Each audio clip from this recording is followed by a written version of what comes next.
For people to come in, we're going to get Hmm. started by letting the teachers introduce themselves. Let me just rearrange another screen here. Okay, and I'm going to start with Anne. Anne is joining us here at a much better hour than the last time we were live, which was 4:30 a.m. in Australia.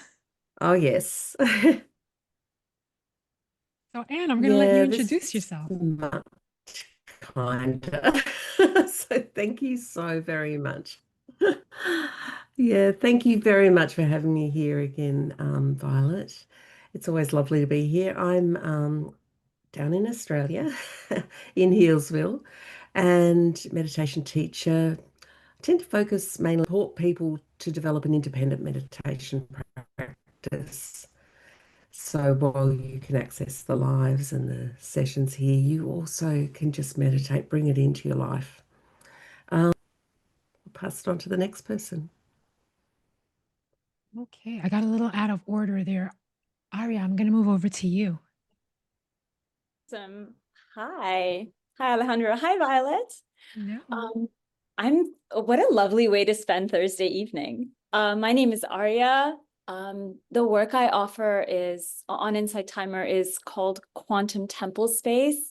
I actually work in health tech, and my experience and my relationship in working with all the material technologies of our world, computers, large language learning models, servers, and things like that, has sort of brought me more inward and I've been able to see how my interactions of what is outside, what I'm typing, reflects what is inside. And so that is some of my offerings on Insight Timer.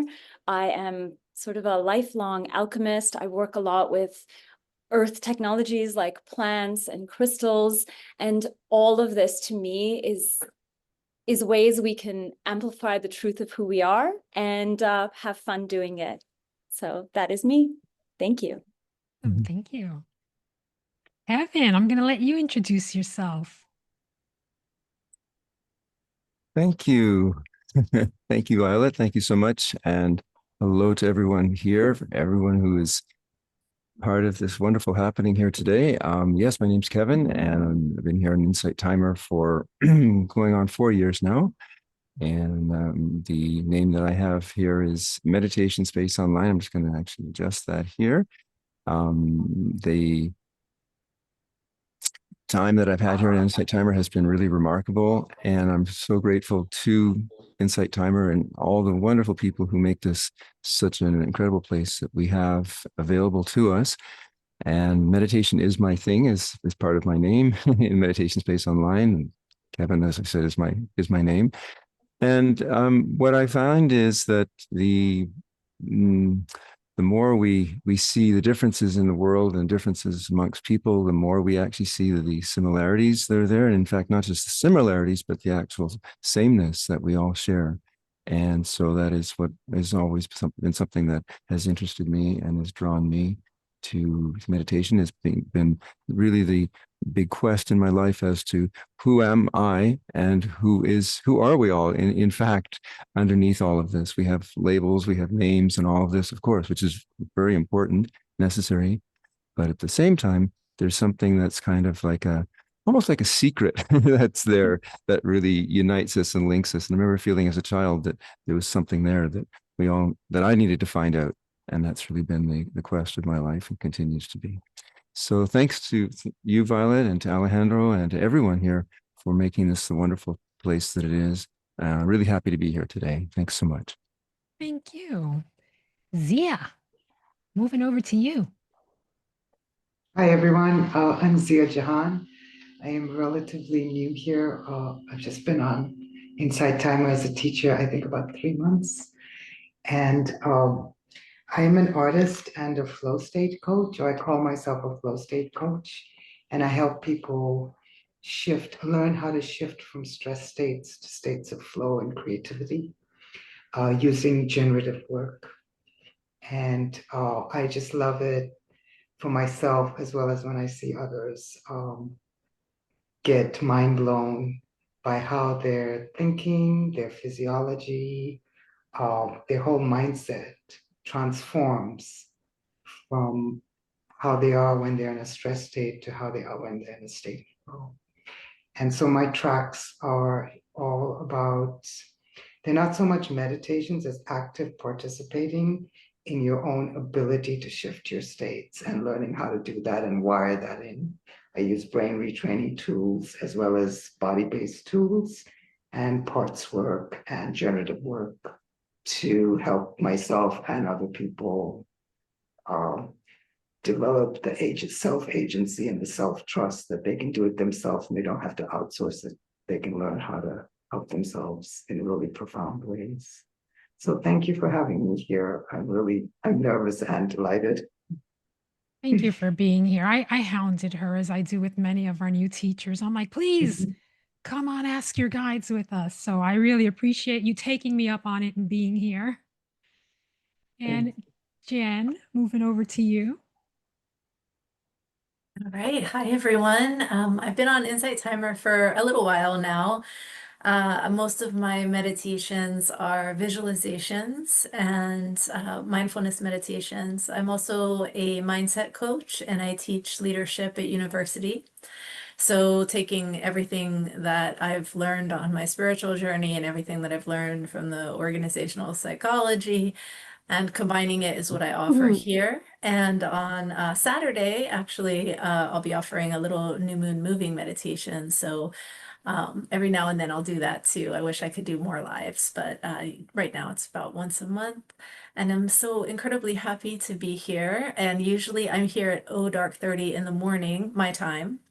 And so this is quite late for me. And it's like a whole new crowd probably. So hello to everyone out there. Thank you. Lawrence, moving over to you. Hi everyone, it's my first time here on Ask Your Guides. Thank you for having me. I'm very excited. So I am a yoga teacher, meditation as well, and I offer sound sessions. Mainly, I'm a sound practitioner, so you can see some of my flutes behind me, some of my instruments that I really love. I am mostly inspired by nature. Animals are my favorite. I have bunnies and a cat. And gratitude is really my favorite practice. It's so important. I feel like practicing it daily is helping me move around in this world, and I love sharing it. So I'm happy to be here. Thank you. Thank you for coming. Another new teacher, I spotted her doing a sound bath for peace the day after our peaceful pause. And I said, had I seen you 2 days earlier, I would have had you join us. So please come. So thank you for accepting. And Richard. Well, hello, everyone, and thank you for inviting me, Violet. It's a pleasure to be here with all you wonderful teachers. I'm relatively new as well on Insight Timer, just a little over 6 months. Some of you may have seen or heard me through some of my posts on Insight Timer group that I belong to. I'm the founder of I Am Day, which is being held on September 24th of this year. It stands for International Awakening Movement. So I think there's going to be a lot of authentic people showing up on that day. And Violet is actually going to be one of our teachers. Many Insight Timer teachers are actually on the schedule for the day. Violet will be doing a piece on journaling. My And I actually handle, have the event card up. So if anyone oh, wants to join us, please. excellent. Do join. There are many other great teachers, David G. Femke, Dr. Femke Baker, Jessica Amos. I could go on. There's a lot of Insight Timer teachers that have come on board. So thank you, Violet. My handle is Wake Up Rich 428. That's a moniker that I have. And for Jen, you said you were an early morning person. 428 means I wake up at 4 in the morning, and between 4 to 8 in the morning, that's my time where I find myself. I do my meditations, my things for me. It's all about ritual. Excellent. Excellent. All right. So I am going to turn it over to Alejandro. Hi, everyone. Hello. Welcome. Welcome to all you teachers. Hi, Kevin. It's been a while. Super excited to be here. My name is Alejandro, mindfulness and wellness coach. Been on Insight Timer for, I don't even know anymore, 3 years with a break in between, something like that. With a heart for vulnerability, for authenticity, which we're talking about today, and for healing. I have not been on Insight Timer as much this summer because we've been really busy working in prisons and working in ICE detention centers, bringing mindfulness practice to staffs and to people who are being held in these facilities. So we've been really busy. But I love being in Ask Your Guides, and today we are again talking about authenticity and what does that mean to us as guides and as teachers. To everyone in the audience, if you have any questions, please put them on the chat box. I'll do my best to keep up and to ask the questions to our guides.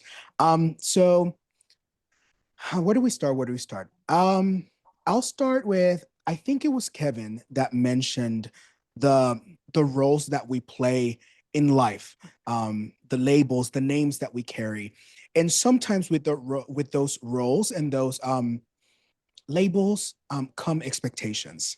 Um, and authenticity, I have found in my journey of healing, of intentional healing, often requires to let go of the external roles, to let go of the expectations, to let go of the pressure to quote unquote perform for others.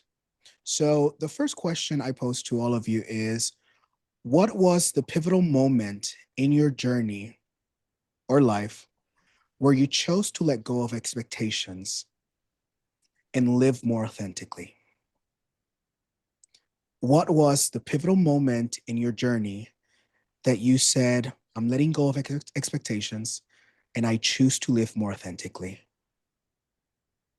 Who wants to take it first? Not all at the same time. Not all at the same time. I can Want me to start. go? Go, Richard, go. Okay. Thank you, Alejandro.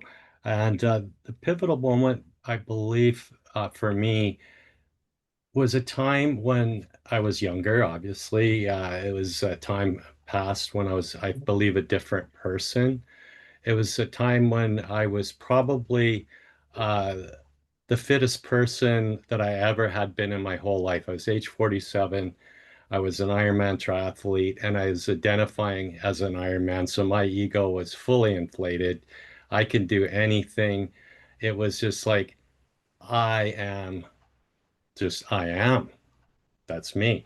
The pivotal moment, I believe, really was when I started to take a look at myself realistically and understanding that, geez, I'm putting on a show here. I'm actually not being myself truly because all I'm talking about is Ironman triathlon, and I wasn't really identifying with myself as a person. I was an Ironman.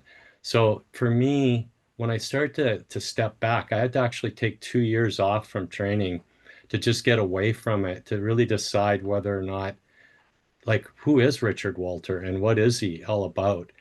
And it was a point when I think my relationship with my first wife, it caved after that too as well, because I was changing and life was just different for me.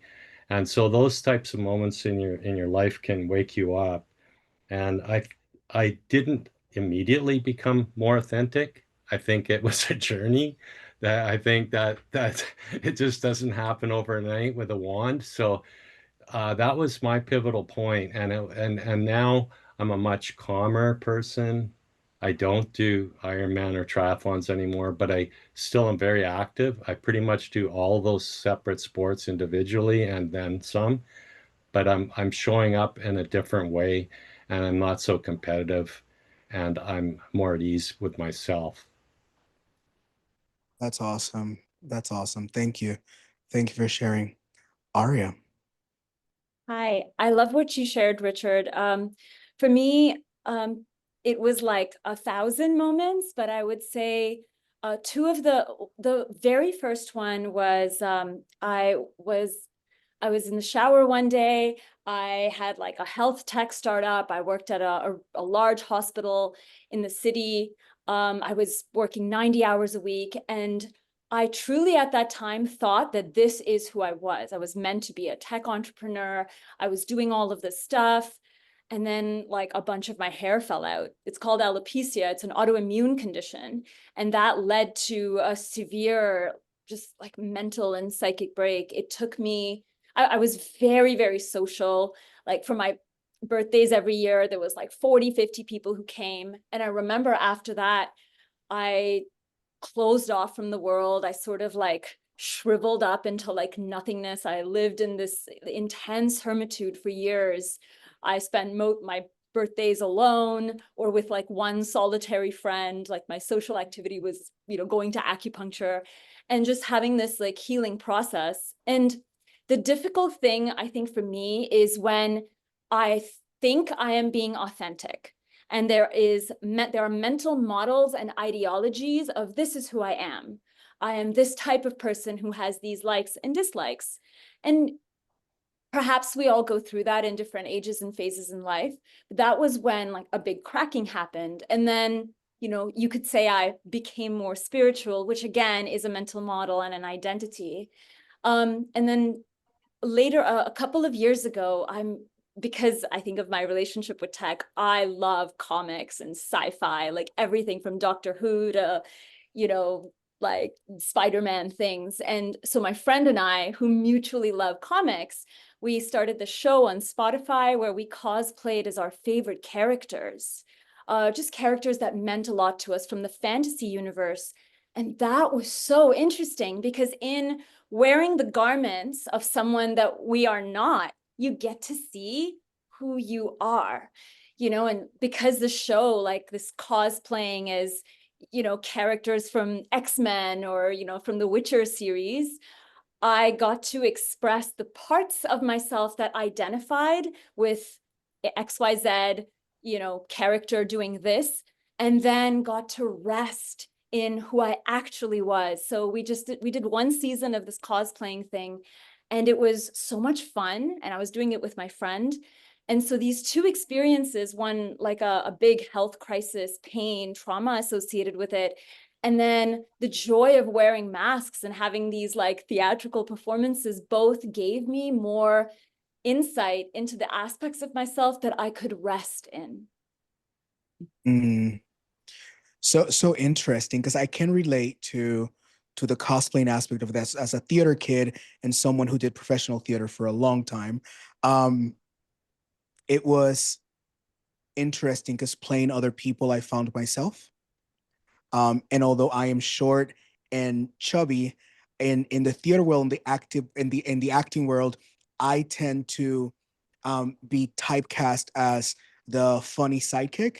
And that was something that as a young child, I said, no, I am really funny, yes, and you can laugh with me, but I also want to do the serious characters. And it was through serious characters that I was able to find the courage to express my authentic emotions. So I can relate to that. But anyways, enough from that. I think Zia, you were next. You wanted to share something. Yeah, it's kind of funny because I I was listening to Richard and just struck because he had that moment at the height of his at his pinnacle, and I had that moment in the depths at the opposite end where I'd been recovering for 15 years from a traumatic brain injury, pretty severe one. And the only part of my brain that seemed to work was the part was like that was stuck on I have to get back to what I was, or that's the only like criteria I will accept for moving forward with my life or feeling it was worth it. And about 3 or 4 years ago, I just had this aha moment where I was like, wow, I've spent like 15 years doing everything I can think of and some trying to achieve this goal. And I'm 10 times further away from it than when I started. And I had been an artist and I hadn't been able to work all those years. I had a lot of neurological problems. And I'd also learned to be a coach along the way. And I was like, I cannot coach till I'm better. I had this till I can do XYZ. I can't do XYZ. And this one day, because I was pretty much bedbound, I was like, I don't know how many more, is it going to be 15 more years I'm trying? Or I can just start where I am. And how would it look to coach tomorrow? And it looked like, well, I'd have to be lying on my left side because that's when I could speak the best because I had a lot of brain issues. And I could be on Zoom lying on my left side, and I could be okay with that, and I'd be able to coach. And that was my starting point. Was like that's how authentic I needed to be. And for me, authenticity is meeting the moment, meeting who I really am, rather than who I want to be.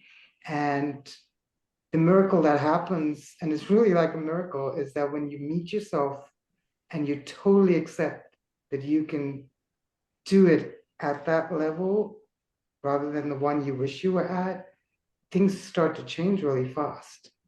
And I did my first coaching sessions on Zoom lying, and I coached people who I just trusted that the people I would be coaching would be the ones who were okay with me lying on my side and still trust me and think I was credible because I thought I was. And that's what it turned out to be. And,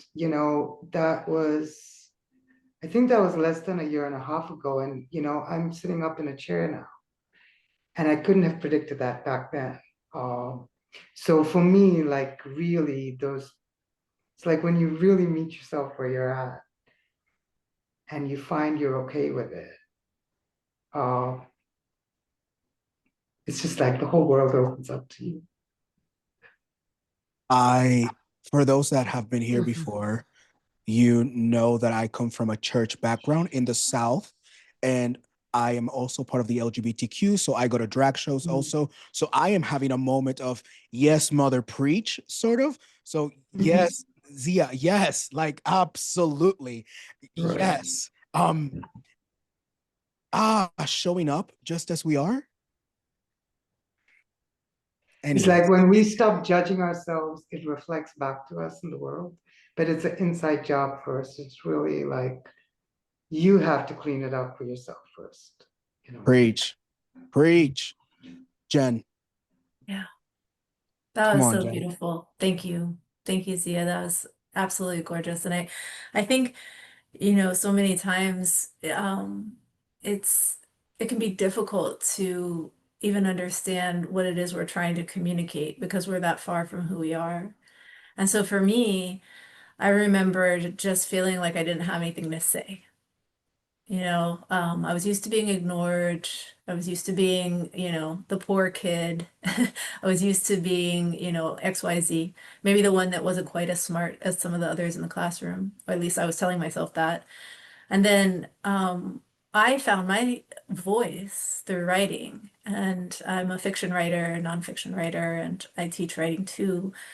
And for me, that was a step to understanding who I was, like what was inside this container.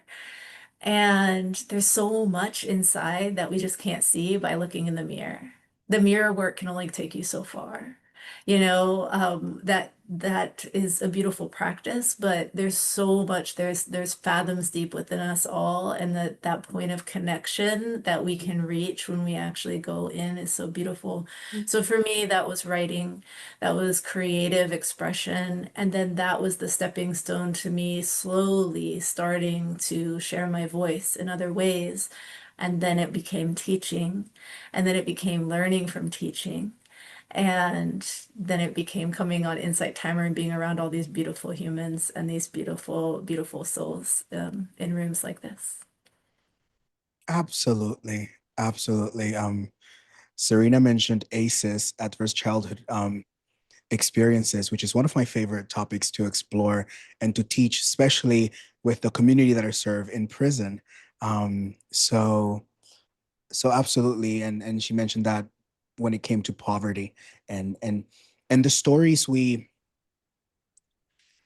sometimes we tell our stories ourselves, but sometimes society tells us stories that we believe, and they become part of the expectations of who we are going to be and who we're becoming based on what society says about us.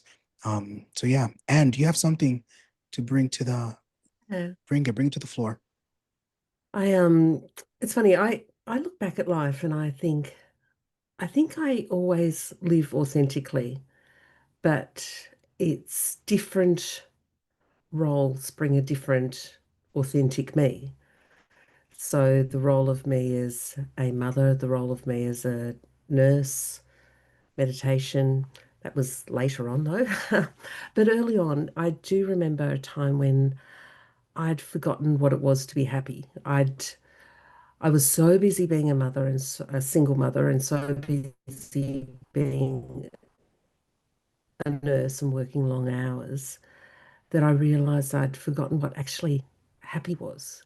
And so then thought back to my childhood and what brought me happiness back when I was young, and that was music, playing a violin, um, drawing, and walking were my three favorite things. So I went into all three and slotted them into my life. And found then I could pare back on the others. And probably that's when I felt I was really living. So while it was always authentic, I was living a life that was much happier and much more balanced. And then I went down that path again of just being obsessed with work. and, and then, years later, here I am. but but that's I think that's what authentic is to me is just living it all balanced. I I love what you said because this is something that I have slowly through my journey have learned for myself in my own journey and to teach. It's the fact that we don't learn to be authentic, we remember to be authentic. Yes. Yes. Which when we talk about inner child healing and allowing our inner child to come forth in the journey and to express their selves. Um, so I love that. I love that at sometimes for people like me, I have focused a lot on all the masks that I've worn in life and all the roles that I have as a teacher, as a son, as a friend, as a mentor. Um, but even in those processes and those seasons of life, there's always been the reality of who I am, sometimes Mm, trying to shine through mm. um between the cracks and the pain. There's that light. So anyways, so yes, and absolutely. Thank you for bringing that to the space, Lawrence. Oh, I'm so happy you mentioned the inner child, Alejandro, because it makes a bridge to what I was about to share. I truly believe that, like, my soul, like my higher self, is like kind of my inner child self, which is very playful and joyful and fairy like. And I discovered that part of I rediscovered that part of myself one day when I decided I would shave my head. It was something I did like 3 years ago, and a half years ago, because I had always had long, long blonde hair. And like everyone would tell me how beautiful my hair was. And my hair was kind of like my who I was in the world. And I was like, who would I be without this hair? So I just committed to a ritual during the 3 days. It was a whole thing I did with myself. I shaved my head. And then I was like, okay, so how can I be feminine without my hair? Who am I without this hair? And I experimented. So for a whole year, it was like this deep inner journey, but also outwards, because I just experimented with letting all this hair grow back without touching it, without cutting it, for a whole year. And after that, it was this whole process. And it made me realize that I want my exterior, my human self, to reflect who I feel inside. So, and I love like being different, and like I don't know if you can see, but my glasses are heart shaped. So this I'm just like playing with this human vessel that I have, and this is me being authentic. And sometimes I don't want to be seen, so I'm not wearing these glasses. I kind of tone it down if I don't want to, but when I feel good and in the world and I feel like myself, I want it to reflect. I had this whole year I had my hair purple, so like I went through all the phases, and I just like playing around. But the inner child part, like remembering who we are, truly believe that's a good path. Mm, I love that. I can, believe it or not, I can relate to the hair thing. I had long, long curly hair for 12 years, and then it started falling off. It just said, "We've done our part," and it was extreme. It was an experience. Who am I without my hair? Because my hair was who I was. I remember my friends and I used to go out, and someone would be looking at our way, and guys, guys are like, "Oh, she's looking at me, she's looking at me," and my friends would play all the time like, "No, they're looking at your hair, Alex, they're looking at your hair." I'm like, "Oh, come on, man, come on." But yeah, having to figure out externally looking different, and allowing again that authenticity, my authentic self, to shine through without the long hair. Now I wear hats all the time, um which has been a topic of discussion here lives before, but we're not going to go into it today. But I'll say that for me, my pivotal moment of sort of stepping into full authenticity was coming out of the closet. I had been, um, we talked about it last Ask Your Guides, that we celebrated the LGBTQIA community, but I had been raised in a religious environment, and I always had this feelings towards same-sex attraction, and it was, at some point it was a struggle, and then it was really bad. And the moment at 21 that I came out to my mother, which was the person I was the most afraid to come out to, um the moment I said, "Oh, by the way, so and so is not here because they're not my friend anymore, they're actually my ex-boyfriend," and my mom was like, "Oh, okay, that makes sense." And I was like, where's the yelling? We're Hispanic, we're loud. I'm like, where's the yelling? Where's the how dare, like, where's the start praying like for my salvation? Like, where is that? And my mom was like, okay. And I know it was, for her, it was a different process, internal process and journey of acceptance. But for me, that was my pivotal moment of walking into authenticity, into, okay, this is my biggest secret that I've kept for so long. I no longer have to wear a straight mask. I can be bisexual, and I can date whoever I want to date. And then I didn't date for a long time. And then I started dating again this summer. And I remember telling my mom, by the way, if you don't see me a lot, it's because I'm dating. And she's like, okay, have fun, be smart. Um, be on prep. I'll say, how do you know about prep? Anyways, different story. But but my mom said, I'm a woman of the times. I said, oh, okay, go off, go off. Um, part and I say that with my mom to tie it into the next topic that I want to go into, the importance of community and the importance of who we surround ourselves in, the remembrance and the embrace of our authenticity. Is that even thing? It is now.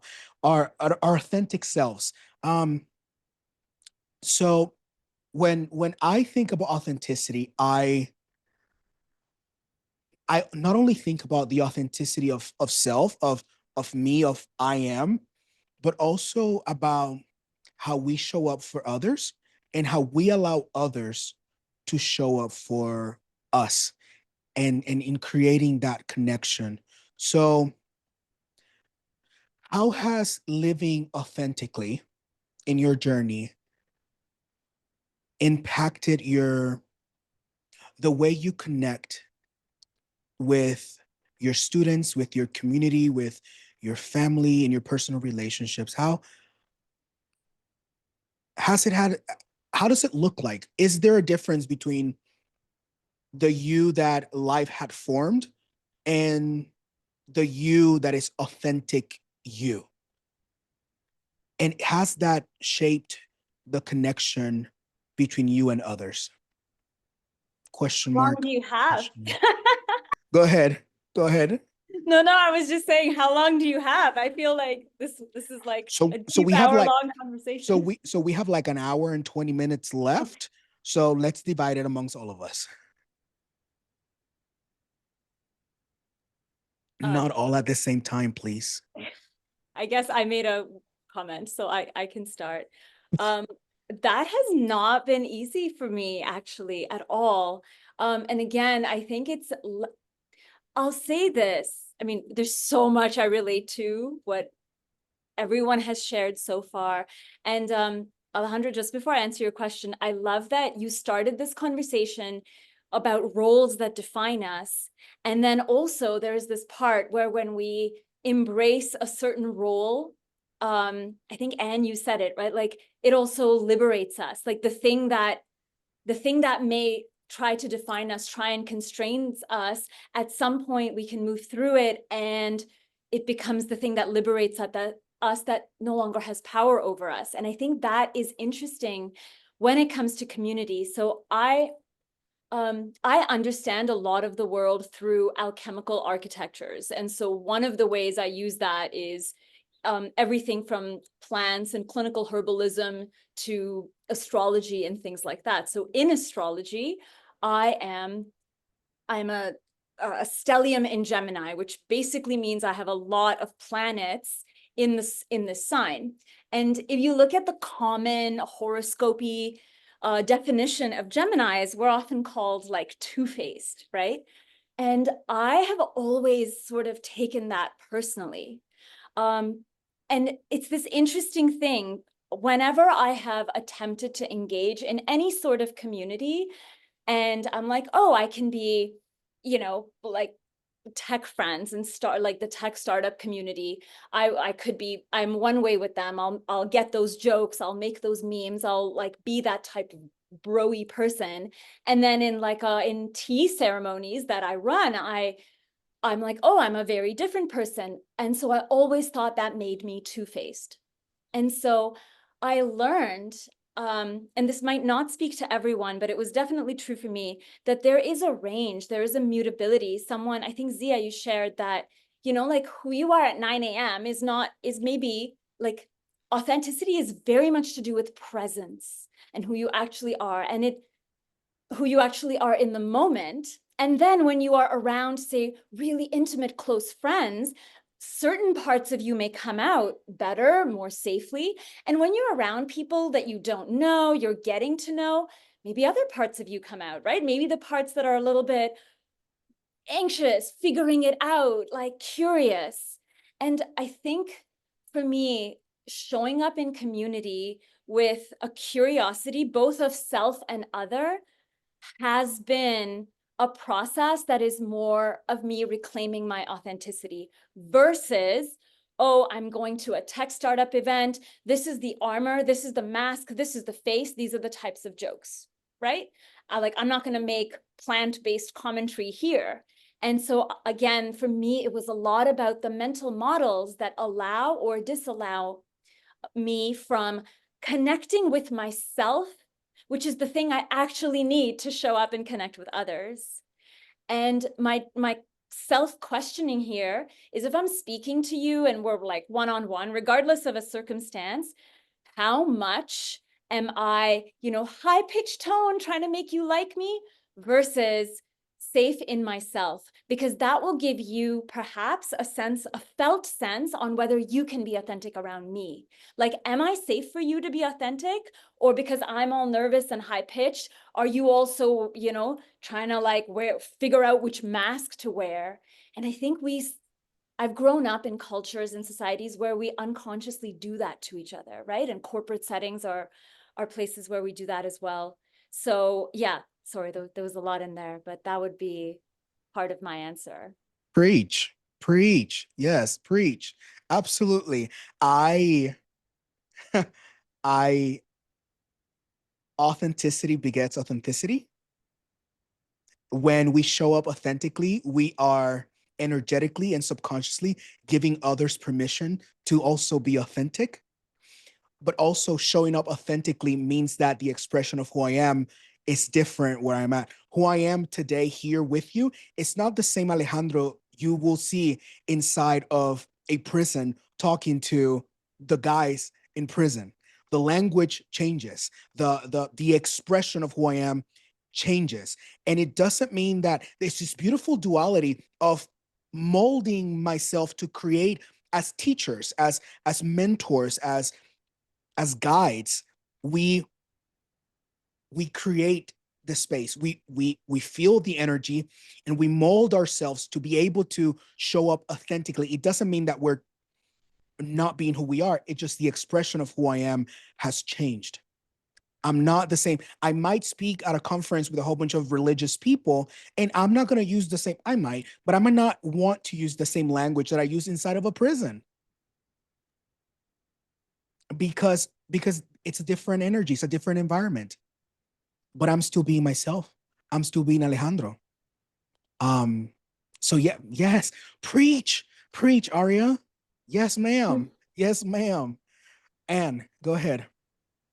Yeah, that's so true. It's, as I was saying before, I think we really do.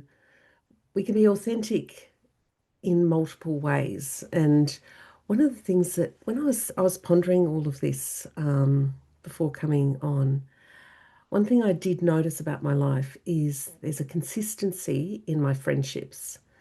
The type of people that are my closest and dearest friends are usually, it's funny, I'm quite an introvert and quite quiet. Um, but my friends are usually strong women, are the friends I've got. And it was just a real bit of a light bulb moment when I thought, well, there must be consistency, authenticity in the fact that there is such consistency, or say too many times, in the friendships.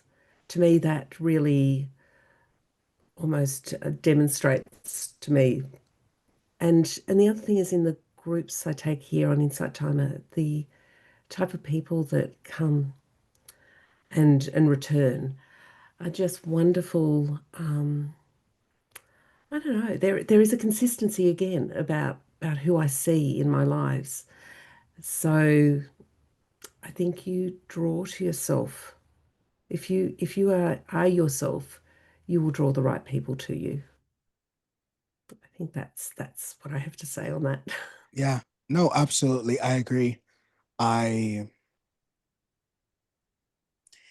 Again, going back to the top of the conversation, the journey towards authenticity, it's a journey of remembrance, because we have always been. We are born who we are. I believe that as we journey through life, the expression of who we are changes, because of what we learn, because of the stories we're told about ourselves, about the community we're in, like Jen spoke earlier, the experiences we have, the traumatic experiences, the good experiences shape the expression of who we are. This might be a hot take. I don't believe we change as people. I believe our expression of who we are changes. I agree. I think we are born with this beautiful package of giftings and purpose and talents, and the journey invites us to discover that is already within us, and the expression of that changes. But anyways, who else? Lawrence, come on in. Well, thank you for all this wisdom, everyone. It's so interesting. Um, I kind of want to touch on that specific relationship that authenticity, like connecting with my authentic self, has helped me heal. One relationship in particular, it's with my father. Um, yeah, so he's Italian. He's been raised Italian, very, you know, specific in that way. And when I became like, when I was a child, I believe we really had a beautiful relationship. But then my parents split when I was 11, and we kind of split a little bit. So he was like this Disneyland father. He would bring me somewhere in the weekends, and that would be our relationship me as an adolescent and all that. And then I went to school, and he was like, it's really important you get a degree and you become what, like, a teacher. And he was paying for my school, and it was very important for him to that I would have a, like, an important job and all that. But then I became a teacher, and I was having one burnout after the other.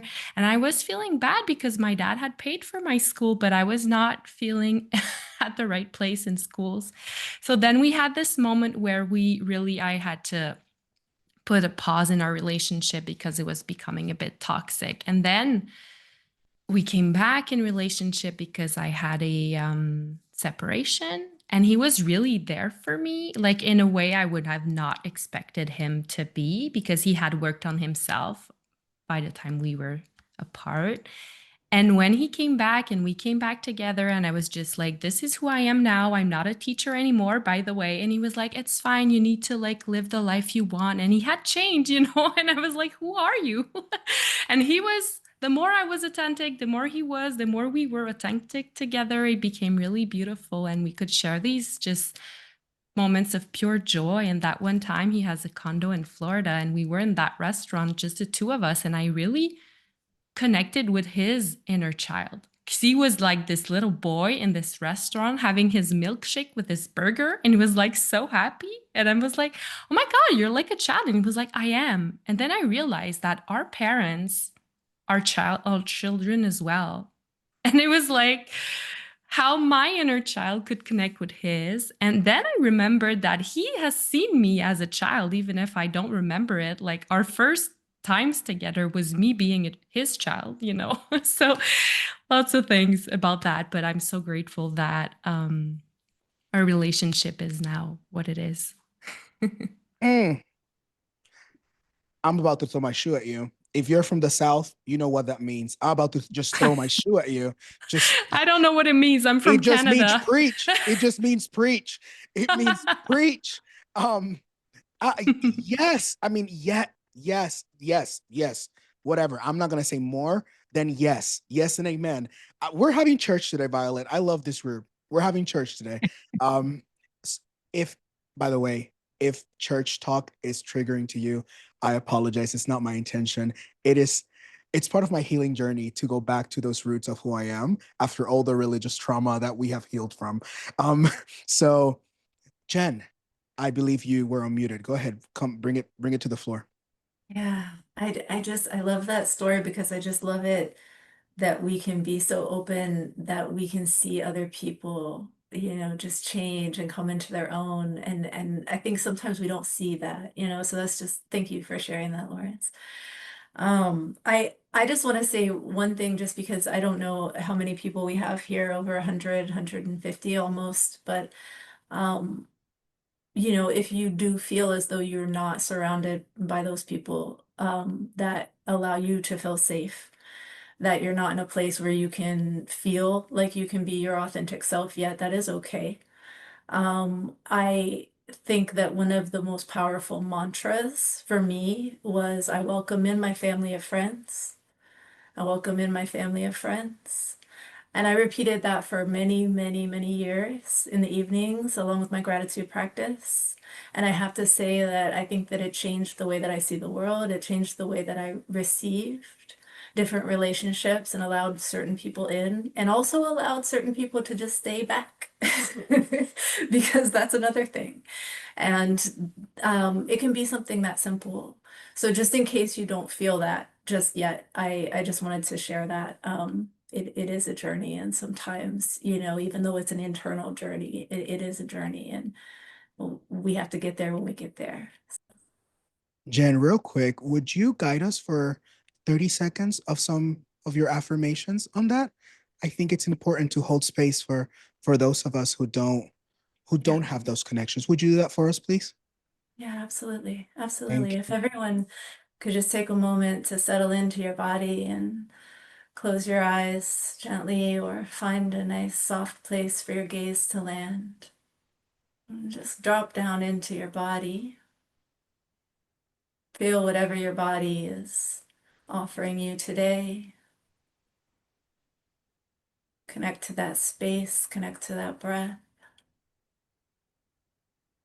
And trust that where you are is exactly where you need to be. Trust that you are not alone because we are all here with you. We are gathering here, connecting as soul beings.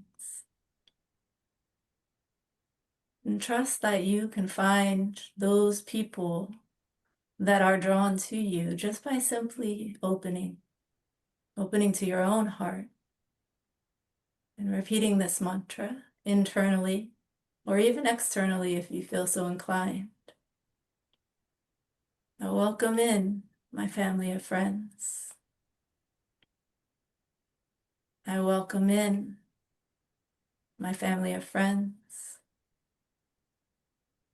I go within and I feel safe. I go within and I feel safe. I am okay to be alone because I am always connected. I am okay to be alone because I am always connected. Take a deep breath in and just feel that connection in your body. Exhale slowly, take another deep breath in, feel that breath expand throughout the body. Soften down through the shoulders, exhale and blink your eyes open and reconnect with us here now. Beautiful. Thank you, Alejandro. No, thank you. Thank you. Thank you. Thank you. Love that. Love that. Richard, come on in. Oh, thank you so much, Jen. I'm so much calmer now. I think I can slow down. I'm feeling great, and thank you for sharing that. But Lawrence, I did want to jump in while you were speaking about shaving your head. It's not my head, it was my legs. I'm not tired. I was getting pretty tired of shaving my legs as a triathlete. So I'm letting it grow, and it's been growing for years. So you may not want to see them, but they're long. Anyways, a little fun and humor for all you out there. But that brings me back to the community. When I spoke about those days, that was my community. And to disengage from a community and step back, it's difficult, very difficult, because you've identified yourself many times with that community, and this that pulling away your ego is is your enemy at that point because it does not want you to leave. It is identifying with exactly that person that you thought you were. And it is a battle. And for me, it was a daily battle. In fact, I drank a lot. Even while I was doing that, it was surprising that I could actually compete at the highest levels and drink that much wine every night. But I had to pull away and find a new community. And in fact, I even moved locations that you don't have to physically do that in all cases. But for me, it was my starting over point. And now I'm in a community that I find the people that I enjoy. In fact, the oddest thing is I'm in the wine region of our country in Canada. Like, I mean, why would a guy that wants to stop drinking wine and finding a new community come and live in that specific community? But it was actually a thing that was helpful to me because I knew I was on the right path. And Jen, you mentioned mantras. I use the one, I forgive myself and I give myself permission to begin again because I tripped a lot of times. Luckily, it wasn't with respect to the drinking. I found a community. I'm a part of a great community on Insight Timer. I've made friends around the world in all countries, and they are supporting me in my journey too as well in I Am Day this year. And I'm so grateful for all those that showed up and support me. So my piece that I feel is now that I'm in an awakened state and really found my or still finding my authentic self is that I want to give back. And that's been my whole piece in my whole life is service. And sometimes it's to a point where you forget yourself yet you feel like you're doing something for somebody. So that's good. You should continue doing that. But I've learned to actually set some boundaries, and you know, you have to think about yourself too, because if you're not taking care of yourself, and you mentioned there was times when you were working extremely hard, and it's detrimental to ourselves. So I'm fortunate to be in a position in my life where I don't have to chase after a dollar anymore, because I've kind of, you might notice I'm a little older than some of you on this, unless Kevin down there, quiet guy, is maybe close, you know, my situation. But Kevin, are you getting smile down there? There he is. Okay, I Yes, got him. yes. That's all I have. Thank you. Uh, absolutely. I think it's also important to recognize that sometimes as we begin to express ourselves more authentically, the connections that we once have had sort of slowly tend to fade away. I know for me, I wore so many masks that when I realized I didn't know myself anymore, everyone who knew me knew different versions of myself. And none of those versions were my authentic self. They were Alex at church, they were Alex in the theater, they were Alex at work, and no and then I was like, I don't even know myself. So showing up as my authentic self was a little bit shocking for some people, and they just didn't resonate with who I was, and that is okay. I love the affirmation, Jen. Um, I and I'm gonna paraphrase. I am okay to be alone because I'm always connected. When I found myself connecting with myself, with my higher power, with those who were always closer to me, who accepted me in my now expression of the authenticity that I've always been, um, in those moments of feeling alone, in those moments of being alone in my apartment and feeling like I didn't know myself, I was still connected. Um, and there's power in knowing that even if I feel alone, I know who I am, and this is me. And there's this song, Us Millennials, Camp Rock, Disney Channel. This is the real. This is me. I'm exactly where I'm supposed to be now. Gonna let the light shine on me. That, I know it's been popular now because of social media and whatnot, but I realized that that song had been an anthem in my life, even if I didn't believe it. Even when I knew I wasn't being my real self, that affirmation always played in the back of my mind. So it's okay to feel alone when we step into an authentic expression of who we are. And sometimes those relationships sort of fade away. And personal responsibility is part of that. I had shown for 22 years people different versions of myself, and none of them knew me because I didn't know myself. So, but anyways, that was a little too heavy. No, not at Anything? all. Go Alejandro, ahead. Go ahead, can I Aria. add No, I think something to that's so that? relatable. Yeah. Sorry, I like you say such epic things and then you're like, anyway, moving on. But I'm like, no, no, this is so great. Right, Violet? So 100%. yeah. And like the comments are just like next level. The one thing this is something new that I've started doing. And if it's okay, I wanted to share it because I think sometimes, especially in relationship with people close to us, um, I don't know if any of you hear this, right? Where it's like, oh, you know, you're being this way or you're being that way. And whenever, especially when there's like a bit of conflict and tension, you know, what friends, family, intimates, like, you know, people who know how to press your buttons. And so this is something that I've always thought. I thought like when I'm expressing anger, grief, frustration, somehow I'm not being my soul divine, you know, my kumbaya self.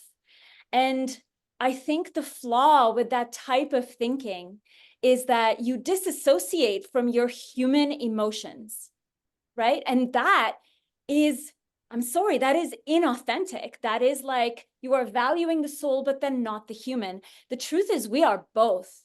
And so one of the ways, and I think I did that so much, and I was like, okay, if I'm enraged at the world, at people, I am somehow outside or misaligned with my soul. But really the way I see it is like kind of like a mother holding a toddler, right? Like it's like my soul is cuddling or holding my egoic self and personality, and that aspect of myself can have a tantrum, can react to things maybe not so gracefully, can have emotions, can have trauma, can have hurt. And the connection here is I think the physical practice for me is connecting more with my back body, like the magnetic principle, rather than the front body, the electric principle, right? And again, I'm sorry to use like a tech analogy, but like when we're on our phones, when we're on our laptops, we're like this, right? Like the posture of a software developer is like that, right? Like our wrists and our hands, we're in the front because it's an electrical interface, electrical impulses, things like that. The back body is, to me, our yin, our feminine, right? A little bit more like almost like if you have these little interfaces with your soul. And so connecting with back of the heart, back of the lungs, back of the sacral space, back of the head, to me is like that part of ourselves, like the part, if we're the baby, the ego baby, it's the part of ourselves that's touching the skin and the breath of the soul, the part of us that is held and is cuddled by the larger soul aspect. And somehow that gave me permission to have the emotional ranges that I need to have, but the freedom to not have to act from them, to feel the human, to feel all of it, and like things happening in the world, things happening in our personal lives that cause us density and tension and torment. And it's an right? Like, and so for me, that self-permission was truly liberating, and it allowed me the space, because I noticed in the comments people are talking about authenticity with family. It gave me the space that in a family setting or in a friend setting, to be like, okay, I am feeling this, and there is that. There is a mystery to us, right? Like Alejandro, you said, like in all your roles, some part of you shines through.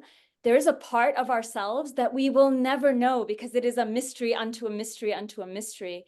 And holding the capacity for that in ourselves, I think makes us like infinite to then hold other people's chaos and their, not to say like their bad behavior, but all of their ranges too. So I will say that that is something I am newly feeling into, back body, being cuddled by the soul, and honoring the mystery of who we all are. The moment we realize that everything is sacred is the moment that the universe, that spirit, that God, that goddess, that whatever says, yes, you got it. And from there we can go into manifestation and we can go into other things. But the moment we realize that everything, every step, every breath, every feeling, anger, sadness, grief, joy, the tears, the laughter, the moment I realize that, yes, everything is sacred, it's the moment that we start aligning with the reality of who we've always been. Zia, come on in. I was just going to say a lot of what Arya said resonated, and I use slightly different language, but my first step always is the phrase lean back for myself, as well as when I'm working with someone else. And immediately when you connect through your mind with your back body, you will immediately start to shift out of a stress response. And it's the beginning for everything, because you're opening up space for yourself to be more than what you can access in the moment. And so I really love that whole, our back body is really powerful. It grounds us immediately, it centers us. The front body is the active one that usually, because of our conditioning and the way the world's constructed, puts us into an immediate stress response of acting. And because it's wired for all of us, we all grew up in capitalist societies.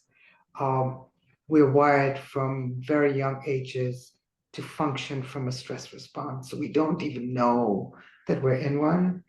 And back to that original question you asked, like for me, what changes when I'm coming from authenticity is like one of the things that I'm always checking for myself, I invite others to check is, are you being authentic from a stress state or from a flow state? Because they're very different ways to be authentic.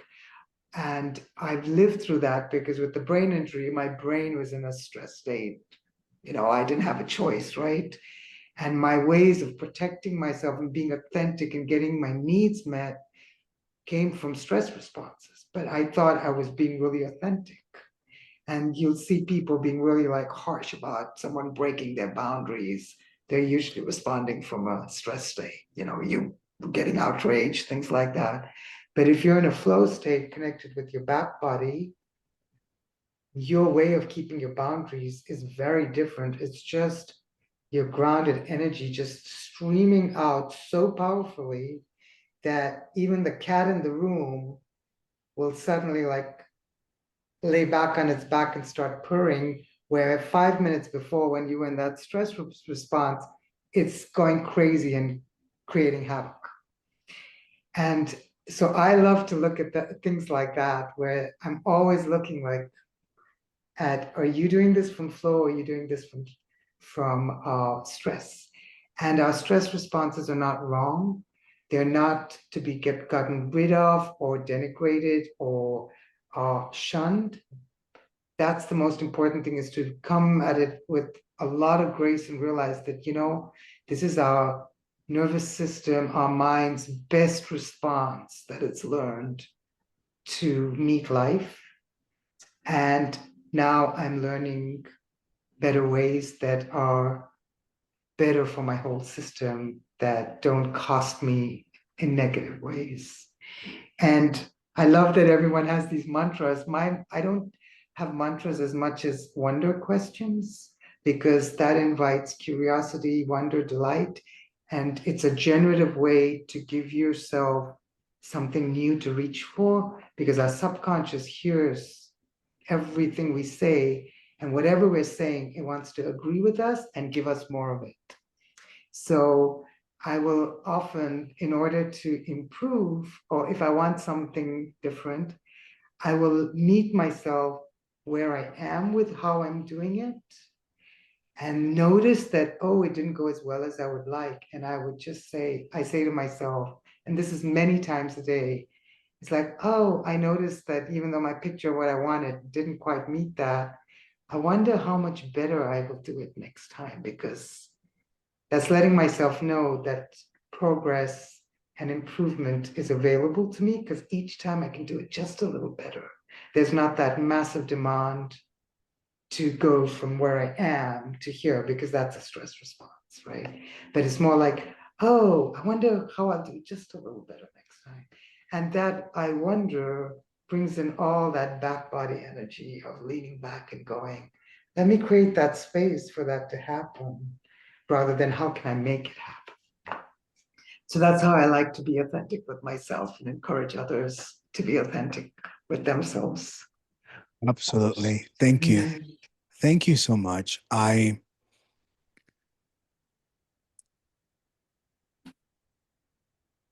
So for those of us who are here on this live, I am going to assume that as we have stepped into our authentic selves, we have sort of embraced also our calling or our purpose.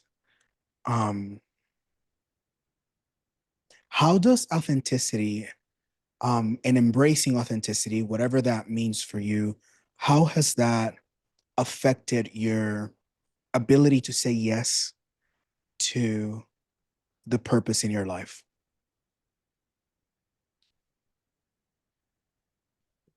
Anyone? Another amazing question. And I ask because I know for sure there's 188 people right now here with us. And I know for sure someone is asking themselves, how do I step into my purpose? How do I say yes? So how does living authentically has aid and propel you to say yes to whatever the purpose is? Kevin, I see you unmuted. Yeah, thanks. Thank you, Alejandro. It's a wonderful, wonderful question. First, I just wanted to say that there's just been so many amazing things said here today and so many beautiful things. And it's just, there's just so much, there's such a richness to everything that has been offered and is being offered. So thank you to everyone here for all of this. And Alejandro, I've actually ended up writing down several things that you've said because just to focus in on one area here, that you said something very, very beautiful among several things, one of which was remembering versus learning the authenticity. And I think that was when you said that, it was like a real clue to something very, very mm, very, very important, that it's not so much, it can be, of course, learning something. Authenticity can be all about learning and learning how to show up and how to allow others to show up, as you also said. But somehow it's a reconnecting in many ways with something that is always there, always been there, always is there. And so the more that connection with that kind of that awareness is there, then wouldn't say it's necessarily the easier it gets, but the more, in some ways, more imperative it becomes to move forward with that sense of authenticity without having the layers or the different constructions or in between who we really truly are and what we are viewing, or even viewing ourselves to be in the world, because others view us in a certain way, but we, at a certain time, at a certain point, perhaps can step back and even see how am I viewing, how do I view myself when there's nobody else around, when there's no one there. So that's a really powerful, can be a really powerful observation. And in my own case, it's through meditation and observing that space between my, say, projection and me, and also to feel that sense, or to nurture, to support that sense of comfort, that sort of okayness, if you will, about being who one really knows oneself, how one knows oneself to be. And even in that, it doesn't mean that one has to radically change one's behavior or change one's appearance, although it can happen. And Lawrence, I was curious when you were talking about shaving your head, about how your father would have or how your father did react when that happened. And it was beautiful, the stories that you were sharing about the different things that have happened with you and your father, and how he was certainly there for you and is there for you in beautiful ways. But the point being that it can be that way, and that can be a really powerful and a really significant way of showing up in that authenticity to ourselves and to others. But essentially, just coming down to that one point of who is it that I truly am beneath all of this? Who is it that is always there? And how can I find that? How can I connect to that? And I think in some ways, life just naturally, like, brings us to certain places in ourselves and in our lives that seem in many ways maybe even beyond our control. And then there are other areas where we can consciously make a decision to do something to see what comes from that. So in the one sense, there's a kind of a pull, it could be a pulling, or we could be pushed in certain directions. And in other ways, the decision may seem to lie with us, like I'll choose to do this, or I want to do this, and so on. And both are, of course, very entirely valid. But the essential thing is that regardless of the direction, regardless of whatever it is that's creating this change or this pull to happen, you remain you, I remain I, we remain who we truly are. And somehow, even going another level deeper in that, or above that, or however you want to look at it or express it, there's something there that, on the level of pure authenticity, reveals that actually we aren't different, we aren't separate in any way on the essential level. And for me, that's the real true authenticity.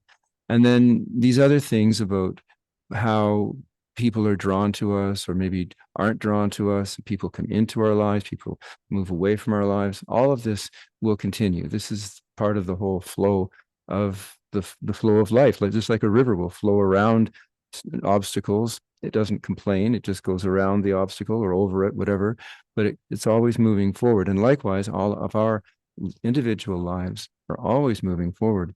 So my appreciation is always with that pure essence of life and with that incredible gift that I've been gifted and all of us here have been gifted, that we can experience life and we are experiencing life, and then to express it in whatever way becomes the signature, if you will, of that pure life energy.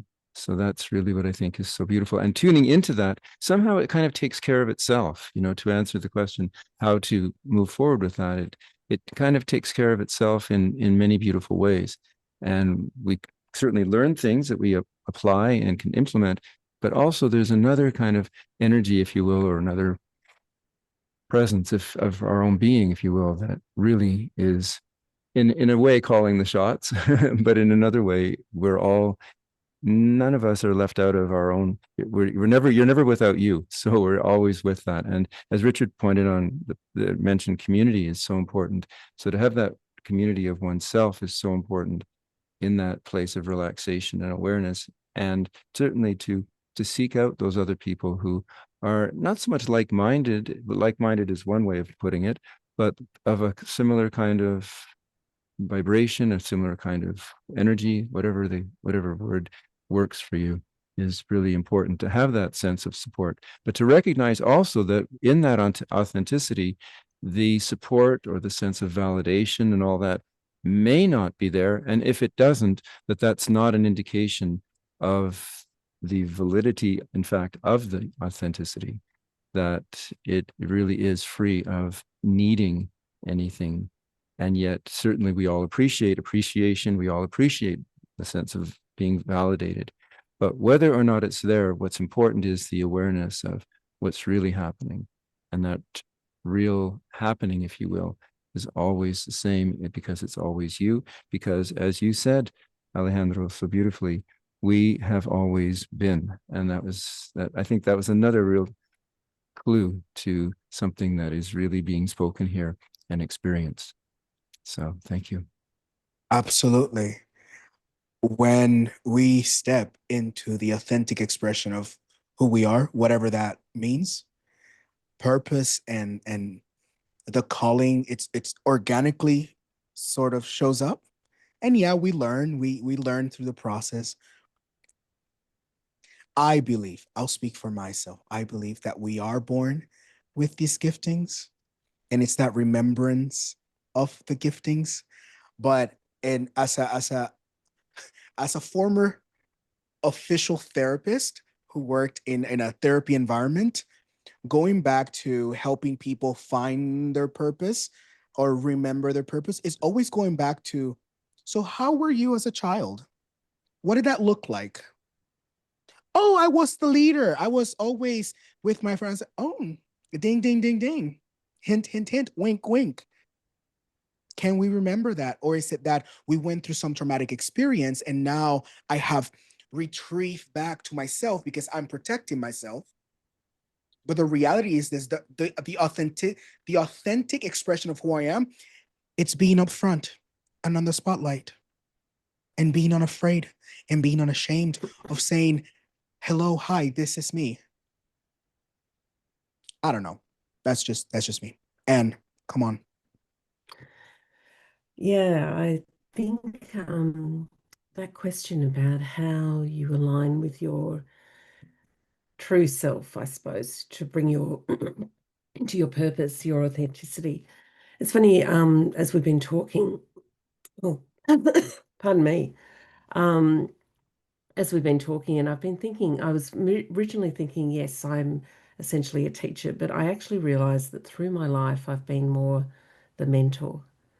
I remember at work as a nurse, I would tell other nurses when I'd put them in a position to support a new nurse, you need to teach, not tell. There is such a difference when you're trying to pass something on to someone else. When you tell them, it doesn't resonate with them as well as when you actually teach them. And I think that slight variance there is more of a mentor role. And even here in Insight Timer, I think we're mentoring people as they come through their meditation journey rather than teaching. We're really supporting them to grow. And I think that's what I'm meant to do for my life, is to support people to grow rather than tell them what to do. Yeah, absolutely. Funny thing is,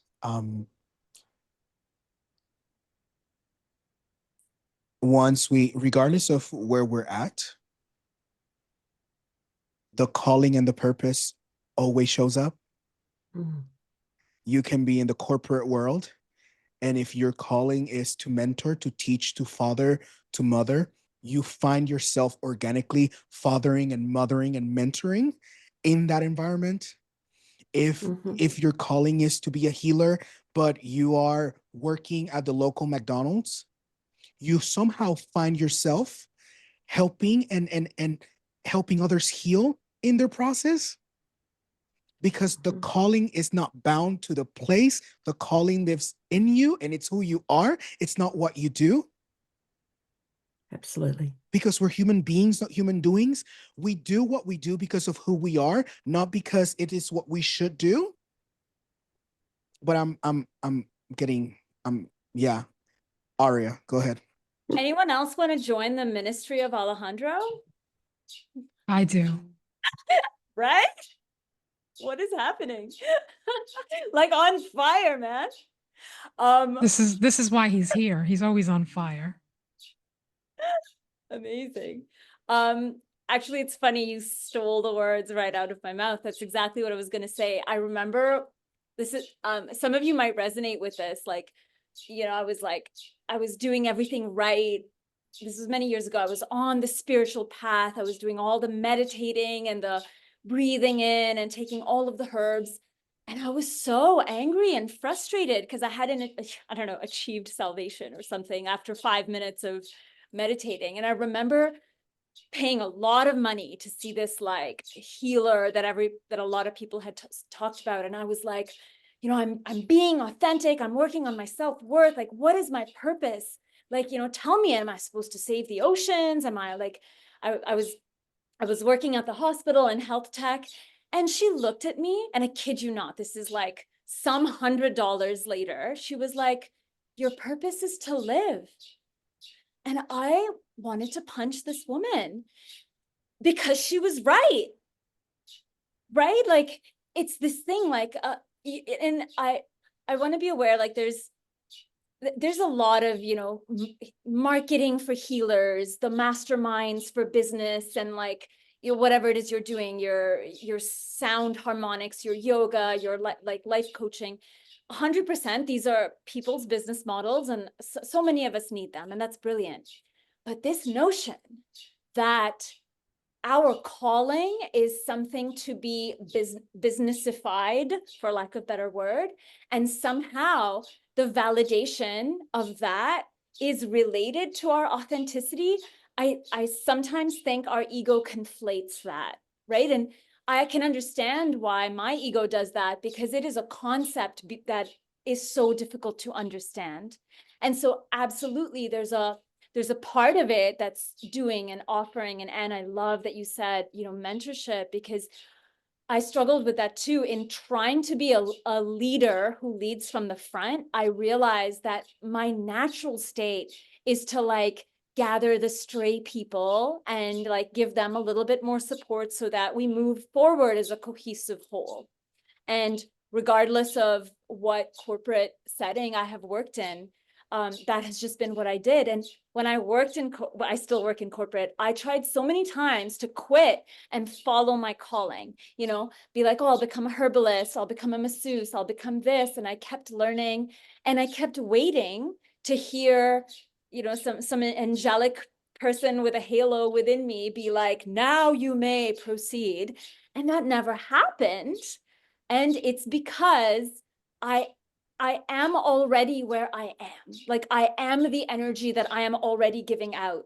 This, like my connection is only as wide and as connected as I allow, as I permit myself to be. It's like, our phone is great, but you actually have to plug it in every night so that it charges.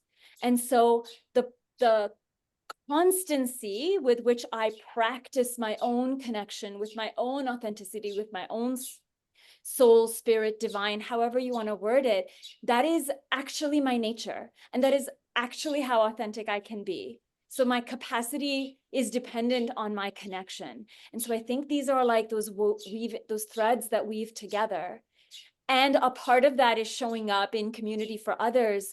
But to me, my passion is even I was deciding how to put my what my name is on Insight Timer, what kind of things I'm offering. And what I offer is one part of what I do, the relationship that we realize through our tech interactions, because I know tech, but I also know alchemy. I'm also right. So it's like the hermetic dictum, what is outside is what is inside is what it's outside. So that's sort of but that's not the entirety of anyone's experience. And my goal here is often, as I think so many of you have this in common, for me, it's the best technology to ever walk the earth is us. Like we are it. And how connected or disconnected we feel, how authentic we feel, that is an inward thing that then flows out. So reminding each other of that and continuing to practice that is something that I love. So I thank you all. It's been so lovely hearing all of this. Absolutely. Yeah. Yeah. I I I've always said, and I've learned, and I learned this really from my mom, and I'm paraphrasing, but light, darkness is not an essence. Darkness is the absence of light. And if I am light, when I walk into a dark place, darkness can no longer be because I have shown up. And that's not out of a place of ego. That is out of a place of the authentic representation of the calling. So wherever I go, the calling goes because I am, regardless of what goes after the I am, I just am. I am. I am. I am. I am here. I am now. I am yesterday. I am tomorrow, but I am. Richard, speaking of I am. I was just going to say thank you for the lead in. But I'm just so excited with all the people here today and the conversation and some of the comments. But I picked up on something that you said, Era, the businessifying my life, if you will, so to speak. It brings me back actually to my childhood, really, because my father left us when we were quite young. I was just barely 6 years old, and my mother raised us three children back in the day. But I remember when I talk about businessifying, it's about striving for me. It was always about striving to be the best because I felt until I found out that I had a father wound, I didn't know it at the time, but I had to prove that I was a good boy, and it led from me being Ricky, the boy that would take my sisters down through the neighborhood, knock on doors, and ask if there's anybody we could play with in the house. That was me being out there marketing myself, right? I wanted to get out there and meet people and make friends. And I was going to have more friends than anybody else. Then, when I became Richard wearing a suit, in the professional world, I had to be the top in everything, top sales, the director of this, the CEO of that. And it got very tiring. And I still didn't know really why, because the gap was always out there. I was never close enough. I was never good enough. I always had to keep getting better. If I hit the top somewhere, I would quit and move on and start over again in another spot. It was exhausting. It was it was exhausting. And then when I start to sit and start to understand and find out what is it that's authentic in me, not trying to prove to my father. In fact, he died and I was still proving myself to him when he was dead. Like, I mean, that's how bad it was. So when I decided to let go and forgive him, I started to become more of me, the I am, the me, the boy, the man, the father, the brother, the person that could show up and actually be a good friend, not just to say that I had many friends. And it's a wonderful place when you can let that go. And some of you may not or may even know that you have a father wound, but until you can forgive, and it took me 10 years to actually find out where he was buried, to actually go and forgive him.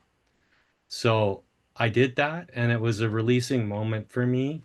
And ever since then, these last few years, I've really started um, to be the person that I want to be, so that I can deliver on that. I had to have the courage to just be ordinary.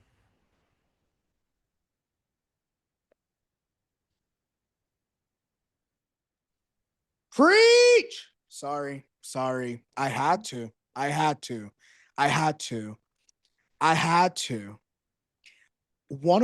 Going back to the first question, one of my most pivotal moments into walking into authenticity was when my therapist 10 years ago told me, Alejandro, I hated her for this. She's still my therapist today, by the way, but I hated her for this. She goes, do you realize that all your accomplishments are a trauma response? I said, excuse me, 22 with a master's? Excuse me? Ma'am, I'm paying you. Don't try to read me like that. Session is over. She's like, no, you're going to sit down. You're going to listen. I said, okay, yes, ma'am. Still my therapist today. But when I realized, Richard, that I didn't have to prove myself to anyone, that I was loved, supported, and had always been enough just as I was, then I was able to step into the authentic calling and to help people come out of the rut, come out of the mess from an authentic place, not from trying to prove myself. Oh, look, all I've done. I have helped so many people. I have brought millions to the town in grants and whatnot because I'm a good person, because of the same father wound, because my dad didn't like me enough to stay around. So now I need to do and do and do and do and do with a motivation of a calling to be accepted and to feel like I was enough. And when she said, you realize your accomplishment are a trauma response, I said, woman, I didn't say that. I said the other word, but I'm not going to say it here because I don't want to get struck down. But I said, beep, you're crazy. I said, I'm paying you. Don't try to call me out like that. Um, but yes, Richard, yes, yes and amen. Yes and amen. Yes and amen. I mean, when if you find yourself today and you have a mother wound or a parent wound, a father wound, and you find yourself trying to prove your self-worth and your worth to others, that's okay. It's part of the journey. Just know that you're not alone. Just know that at least Richard, myself, Violet, we have walked with the wound, And even when the wound have healed, we walk with the scar. Lawrence, you're not alone in the journey. In whatever purpose there is for you, and whatever the expression of your authentic self is, already is. It's always been there. So as teachers, as mentors, as guides, we give you permission to say yes, because we have given ourselves permission to say yes. So I dare you, wherever you're at today, at home, in the car, at work, even if you're not supposed to be listening to other things, but you are. I know some of you are. That's okay. We love you. We dare you to say yes. Not because you're ready, not because you're perfect, but because you already are who you've been meant to be. You're just becoming. You already are. Become. So, as we have 22 minutes and transition out of here, what do you all have going on here on Insight Timer? Any next lives? Any tracks that you want to promote here on Insight Timer? Anyone, go ahead. Shameless plugs.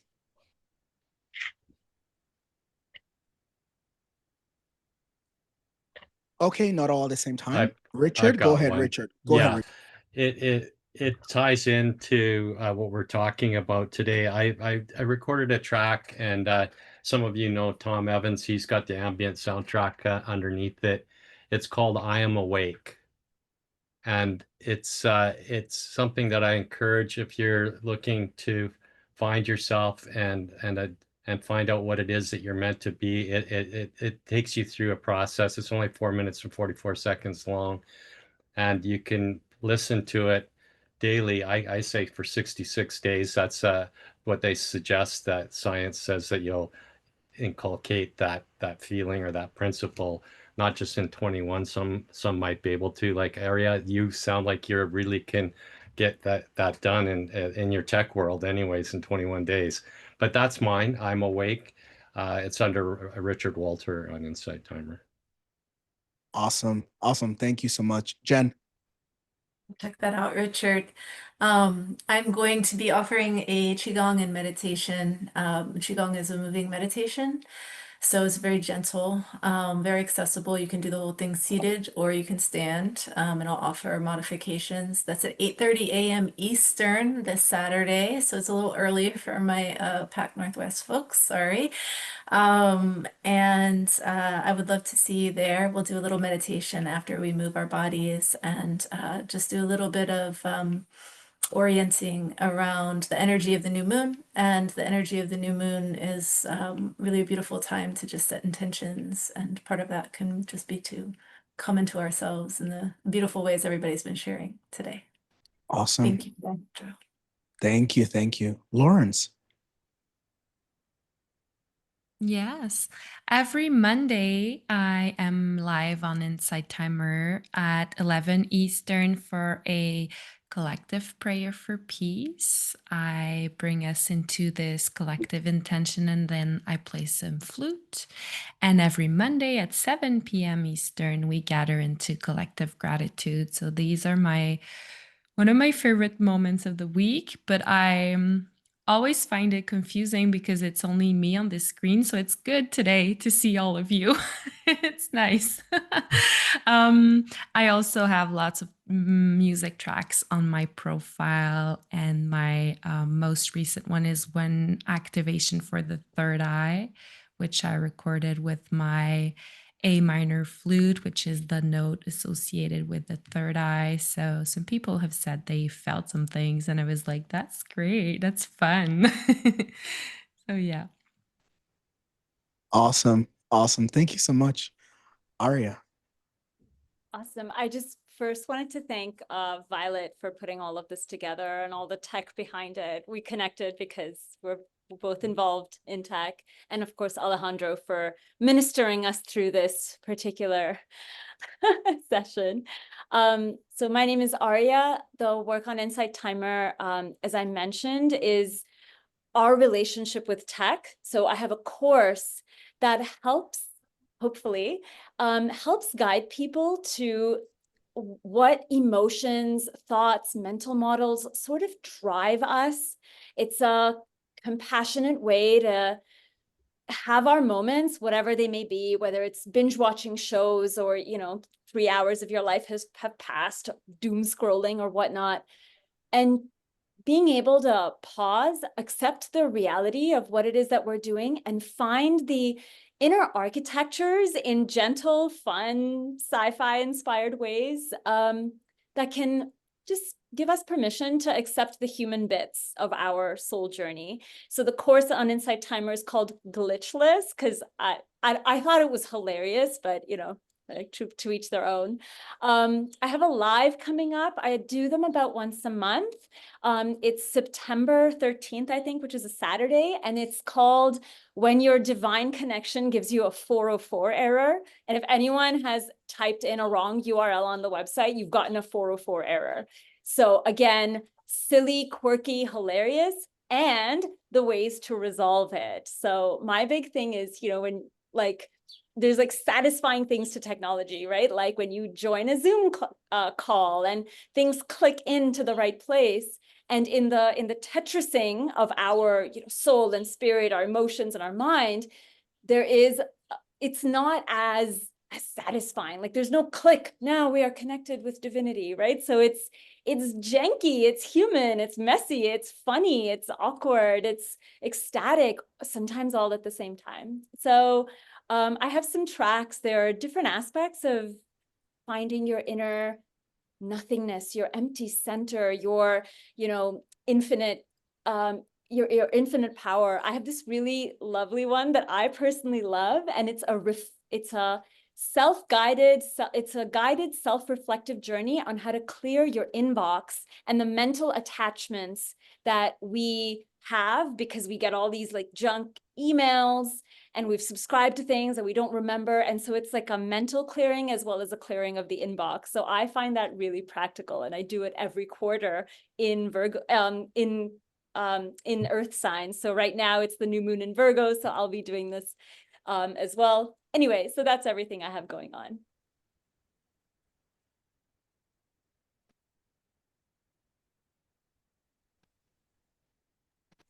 Now, awesome. Thank you. I don't know what happened. Speaking of technology and glitches, yeah.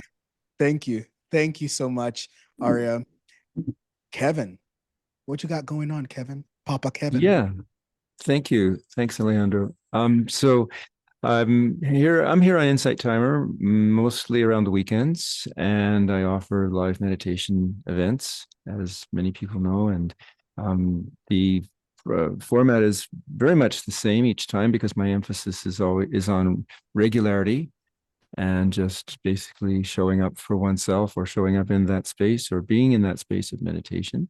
So that's really what I come back to again and again. Sometimes there's a lot to talk about, it seems, sometimes not so much, but it's always that same space that we can connect to. And I have my trusty guitar over here that I pick up at some point during my live events and offer some singing and some music and some few words. But then there's always a silent period, sometimes or very often around an hour or so of silence.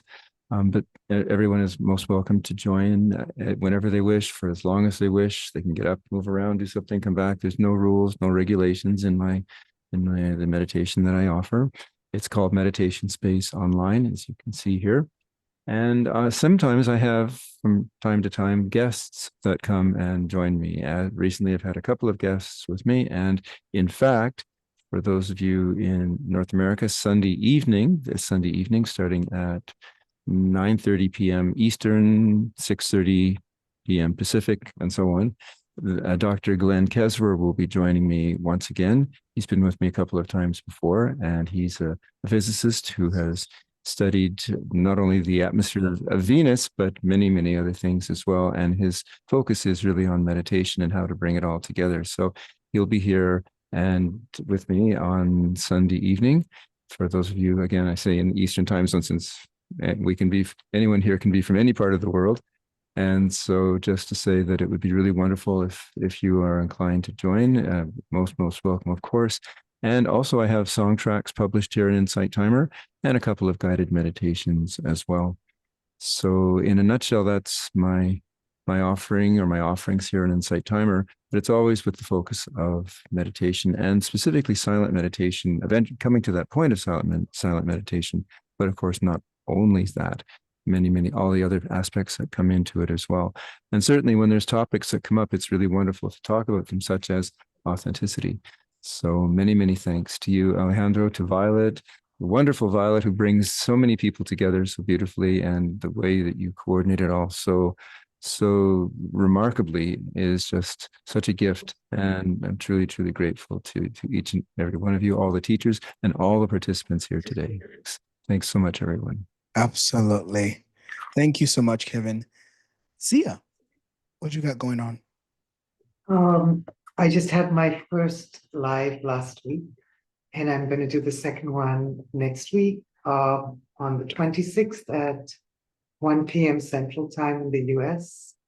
And the topic is just like last week, meeting the moments of your life. And what I love to teach is that, to have the ongoing practice of making the time to sit and meet yourself and be in presence and meditation, or whichever way shows up for you the best or resonates with you. But it's really important to also do that while you're going about your everyday life, so you don't separate out meditation time from active, stimulating living time. So I lead a practice on how to do that, how to meet the moments of your life while you're in a flow state, and noticing if you're in a stress state and how to switch into flow. And most of my audio tracks, there's not a lot on because I've just started, but they're all practices to help you shift from a stress state to a flow state, how to connect using body-based techniques, and how to listen to the beautiful, how to listen and hear and interpret the beautiful language of your own body and the way it gives you messages. In whichever way it gives you messages, learning how you function in the world. And so I really try to emphasize that doing it once or twice isn't really, it's just going to get you momentary relief, like a pill, but reinforcing and a steady practice of showing up for yourself is what rewires the new defaults that you're wishing for. And one thing I just wanted to add to the conversation was that, and this is the sort of along the I wonder part, is that to really, authenticity for me is really trusting that if you have a dream and you can imagine it, you can trust yourself that you can create it. But it also works the other way. If you have a nightmare and you can imagine it, you can trust that you'll create that. So to really be looking to see what you're imagining for yourself, for your future, and then learning to build your capacity to build the trust that if you can imagine it, you can create it, and to keep trusting yourself and following your intuition and your inner guidance to lead you there. That it's rather than the beacon for your life being from outside yourself, your own mind and your own heart and your own desires can create that beacon that can draw you towards it. So really watch for what you're creating as a beacon for yourself. So good. And trust. Yeah. So good. Thank you. And thank you so much for having me here, Violet and Alejandro. It's really beautiful to be here. Thanks. And to be with all of you. Thank you. Thank you. And my name is Alejandro. And this month, I won't be doing any lives. I am traveling a lot and super busy, but starting September, keep an eye out because we'll be coming back to having lives every Sunday or every Saturday, excuse me. And once a week, I don't know which day, probably Wednesday. but I do have a course here on Insight Timer called Journey to Vulnerability. And it has a little bit to do with what we spoke today. Vulnerability and openness is one of my favorite topics. So it's a 3-day course. It's not very long. It's pretty simple, but it's there. And there's some tracks on morning affirmations. There is a track that is my story through religious trauma and healing from that, and how showing up authentically has helped me build community and build myself. So, so there's also that. So again, thank you all so much for being here. Um, Remember, this is a donation-based space. All the donations that have come through, thank you so much. I know Violet donates whatever comes through to animal rescue. So if you have donated, thank you so much. If you can and you feel called to do so, please donate. And if you can't, the best way you can support us as teachers is to engage with our content here on Insight Timer. So thank you all. Thank you all, teachers, Richard, and I know Anne had to go a little bit earlier. Jen, Kevin, Zia, Aria, Lawrence, thank you all so much for being here. Thank you for showing up authentically, and thank you for bringing your energy into the space. And thank you for saying yes to the calling. Thank you for saying yes to being guides. And thank you for paying the price, because there is always a price to pay. And it's not always easy, but it's always worth it. So back to you, Violet. And thank you, Alejandro, for being an amazing co-host. You know, this was such a great topic, and who better to lead this conversation than Alejandro, who has taught me a lot about being authentic and being vulnerable, and, you know, talk about your purpose. Here's someone who's just completely into technology, who found her purpose by coming here and bringing all these teachers together. And it's something that I love. I feel so honored to be here with all of you. So thank you for showing up. Thank you for coming. And we will be with you next month. A bunch of us will be with you again for IM Day 2025, which I'm really looking forward to. A lot of amazing teachers in the chat and on the screen who will be there with us. And see you all soon.